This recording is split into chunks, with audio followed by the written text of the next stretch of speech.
Kamala Harris's first day of campaigning did not go well is the title of Ben Shapiro's video. However, in the real world, I would say raising $80 million, like raising $80 million without even saying your first word as the presidential candidate is pretty solid, I think. But let's see what he had to say. Kamala Harris did a campaign event. It was really for her own staffers. And she led off by praising Joe Biden. This, by the way, is going to be the chief vulnerability for Kamala Harris. We'll discuss all of her vulnerabilities in a moment. She is not a strong candidate. Her chief vulnerability is she's the vice president of a wildly unpopular administration. This administration does not have a list of accomplishments Americans like. It is amazing to watch all these people come out of the woodwork and declare that Joe Biden actually has been an amazing president. So here is Kamala Harris at the campaign event last night, suggesting that Joe Biden has a legacy of accomplishments, which is wild since his main accomplishment is just beating Donald Trump. And then his secondary accomplishment, apparently, according to Democrats, is dying in a debate and dropping out of the race. Joe Biden's legacy of accomplishment over the past 3 years is unmatched in modern history. Oh, boy, how'd you like 4 years of that? Okay, if I'm Ben Shapiro and I sound like I have to be shoved into a locker at any moment, I probably won't be making fun of the way people, sound all too much. I mean, it's basically like Ben Shapiro making fun of someone for their height. You know what I mean? Oh, that person is objectively too short to be president. It's like, bro, have you seen yourself? That's crazy. Oh, I can't wait to hear 4 years of that. Solid attack, Ben. You got this. His accomplishments are burning the Middle East to a crisp, lighting Ukraine.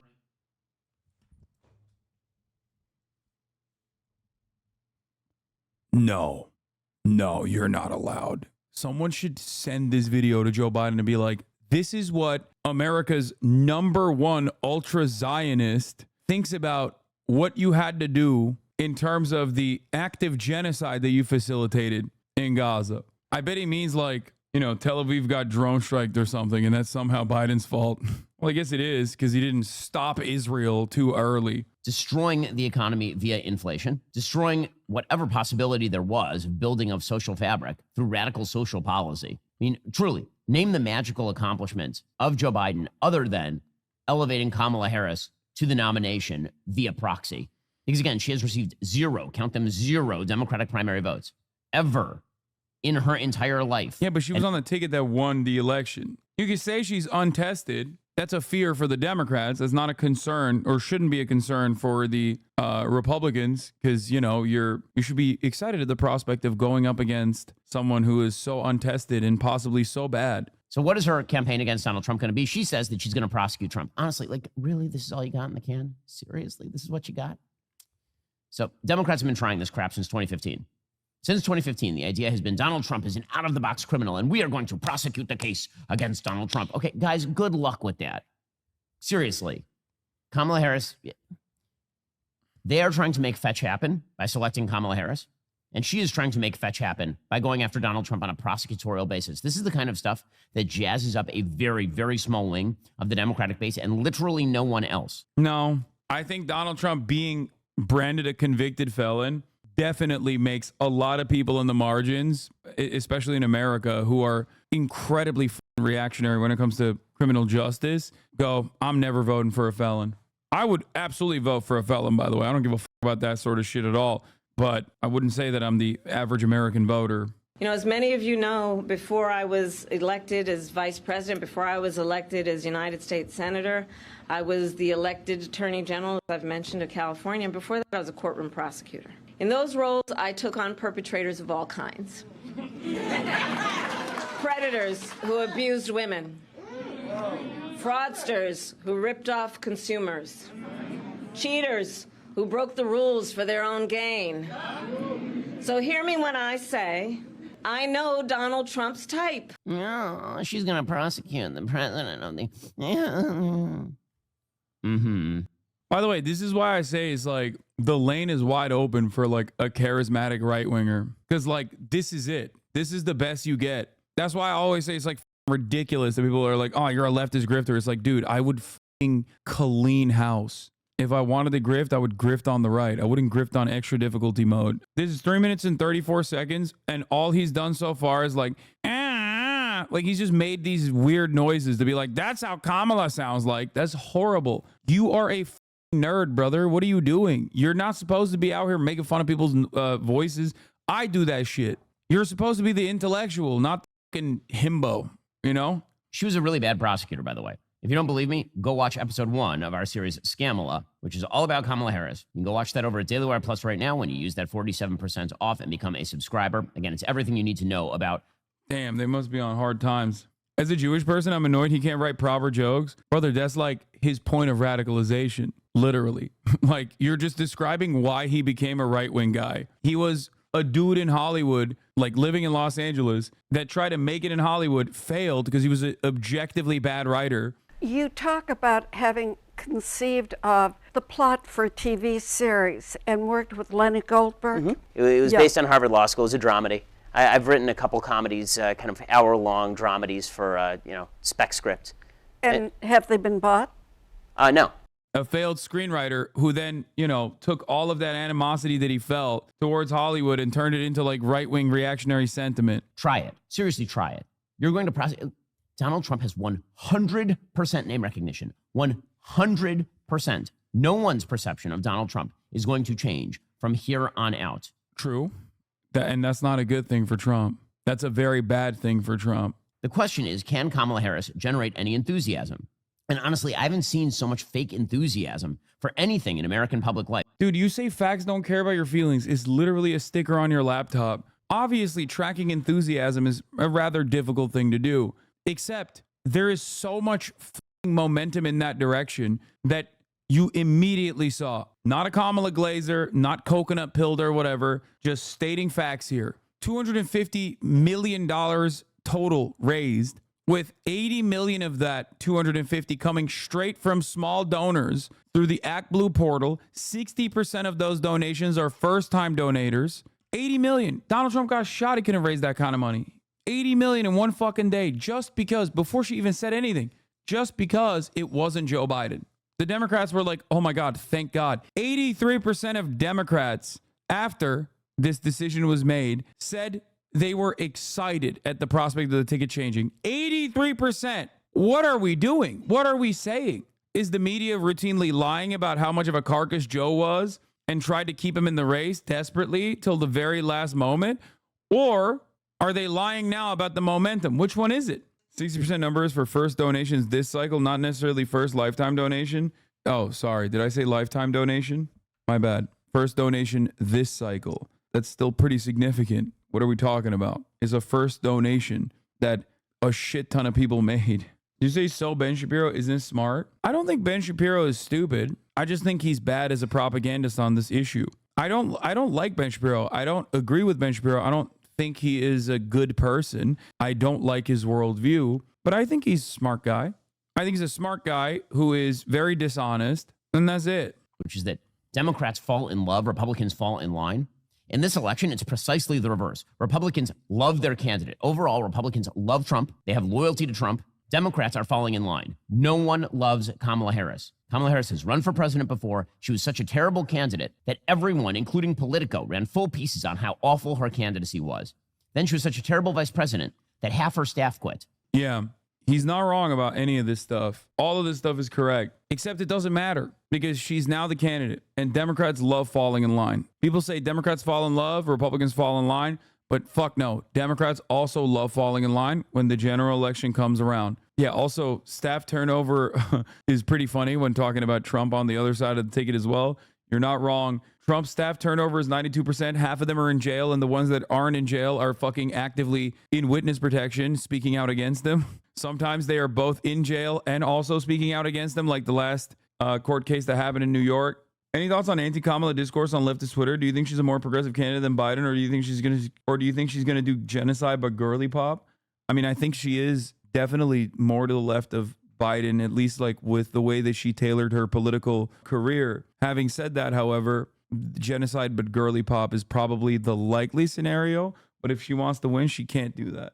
If she wants to win, she can't do the genocide but girly pop shit. Also, liberals are so funny, or not liberals, sorry, leftists are so funny on Twitter where they're like, oh, dude, I can't believe it. Like, Kamala Harris is a cop. It's like, yeah, I know, dude. Also, the last president and the current president right now, as a matter of fact, is a fucking segregationist, dude. What are we talking about? Like, he's not personally a segregationist. Yes, he was the VP of a black president, which did a lot for him in terms of like the way he is looked at by everybody.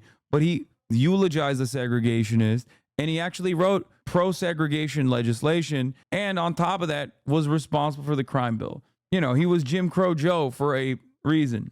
Reality will set in, I believe, soon enough, because Kamala Harris is not a good candidate, and she has proved that repeatedly. Remember, Kamala Harris, she's only run effectively one competitive race in the last 20 years, and that was for Attorney General of the state of California. She won by 1 point, by 1 point. Then she ran a completely non-competitive race in the California Senate for the Senate seat in California against Loretta Sanchez, a fellow Democrat. And then she ran the worst presidential campaign since Rick Perry. That's weird. You're talking about how she only won something against a fellow Democrat, and then you're talking about her primary defeat where she ran against other Democrats. Yeah, she lost the primary big time. I don't think individually on her own, I don't think she's the type of person. She's the type of person to be able to like successfully win a primary and then go to win a general election. But we don't have to make those political calculations at this moment because she is the Democratic Party's nominee. Here's Kamala Harris again, trying to make the pitch. We are not going to go back. We're not. He and his extreme Project 2025 will weaken the middle class Come on. and bring us backward. America has tried. Ben Shapiro is literally the poster boy for Project 2025. I don't know why he's saying come on. Ben Shapiro directly regurgitates Heritage Foundation talking points. Like, that's what his job is. That's what his entire career is. Why the fuck's he acting like Project 2025 is a problem? I know he doesn't think Project 2025 is a problem. They do not lead to prosperity. They lead to inequity and economic injustice. And we are not going back. God, she is so awful. I mean, even her juxtaposition right there of prosperity with economic injustice is truly amazing. Because, again, the opposite of prosperity is poverty. Wow, dude. You're really killing it. Just say she has no riz. You could say that she is not very energized on that speech, and she's basically repeating the exact script that Joe Biden would have read, but he was unable to read it because he couldn't read anything at that point. You don't have to be like, oh, well, the opposite is prosperity. Opposite of prosperity is poverty. You're stupid. Notice what she's doing there. She's doing the equity routine. You know what Americans don't like? The racialized equity routine that Kamala Harris and Joe Biden have been pushing nonstop since they entered office.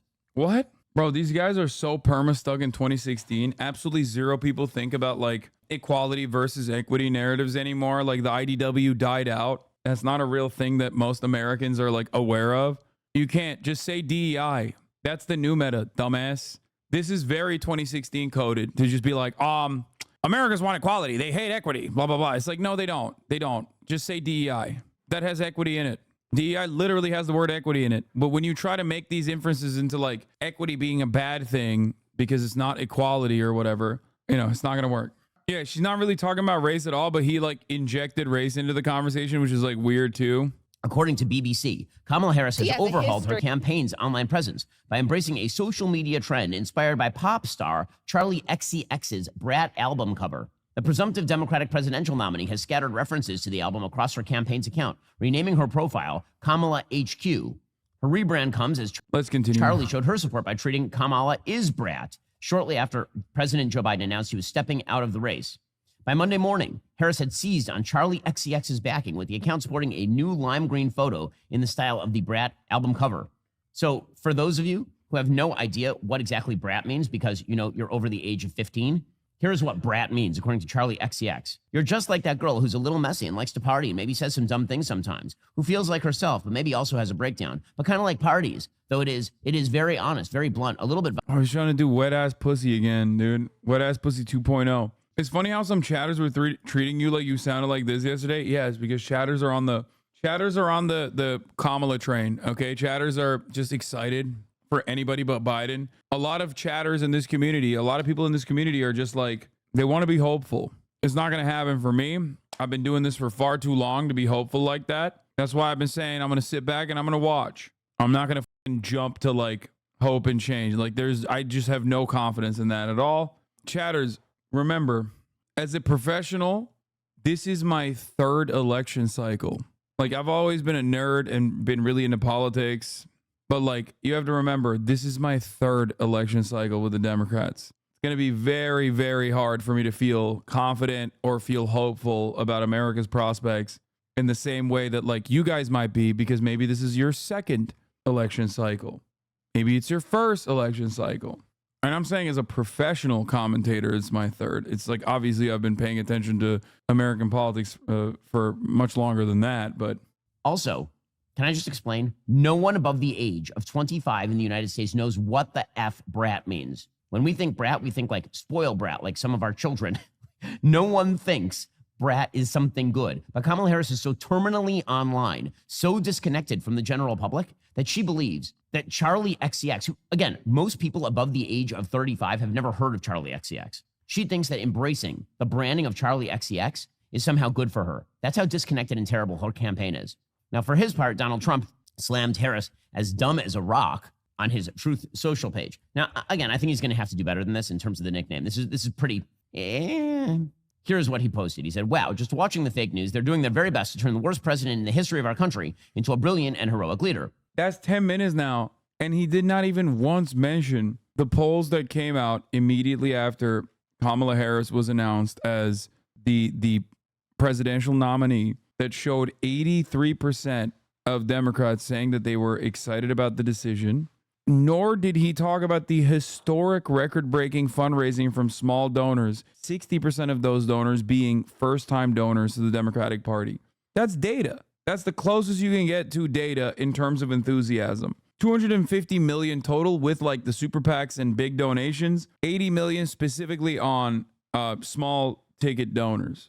Like, that's enthusiasm. That's not a bad day of campaigning. That is a phenomenal day of campaigning. As a matter of fact, if Trump had a day of campaigning like that, you would literally cover it with incredibly positive terms. You'd be like, this is the most amazing thing that just happened. So would you, because you're honest. Yeah, like, I don't like Donald Trump. I will always tell you that I don't like Donald Trump as a president. I love him as a person. I love him as my lover. I love Donald Trump as a father. I love Donald Trump as a father, as a paternal role model. I love him as a sex icon. But as president, I don't love him. Okay, he should be never anywhere near power. Okay, he should not. He should not be anywhere near offices. It's just bad guy. Sex icon, question mark. Yes. I love him as a sexual being, because you don't understand. He's a dynamo in the bedroom. I know it because I've had sex with him. He's a cum hungry power bottom.